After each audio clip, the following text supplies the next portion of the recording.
ఈ వీడియోలో మనం భగవద్గీత అధ్యాయము 17 శ్లోకము 17ను పరిశీలిద్దాం. ఈ అధ్యాయంలో కృష్ణుడు 3 రకాల శ్రద్ధల గురించి వివరిస్తున్నాడు.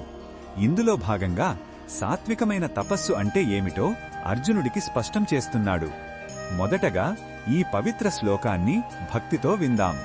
శ్రద్ధయా పరయా తప్తం తపస్తత్త్రివిధం నరైః అఫలాకాంక్షిభిర్యుక్తైః సాత్వికం పరిచక్షతే.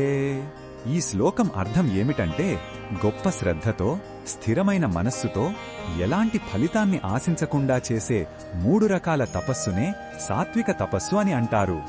నేను ఈ పని చేస్తే నాకు ఏమి వస్తుంది అని కాకుండా కేవలం కర్తవ్యంగా భగవంతుడి ప్రీతి కోసం చెయ్యడమే దీని లక్షణం. ఈ శ్లోకంలో ఉన్న భావం మనకు ఏమి చెప్తుందంటే, మన కర్మల వెనుక ఉన్న ఉద్దేశమే ముఖ్యం.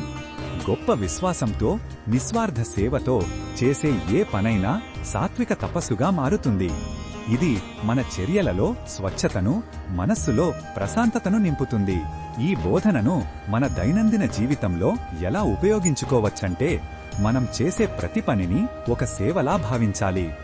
ఉద్యోగంలో ప్రశంసల కోసం కాకుండా బాధ్యతగా పనిచేయడం, కుటుంబానికి తిరిగి ఏమీ ఆశించకుండా సేవ చేయడం, ఇతరులకు పేరు కోసం కాకుండా సహాయం చేయడం, ఇవన్నీ సాత్విక లక్షణాలు.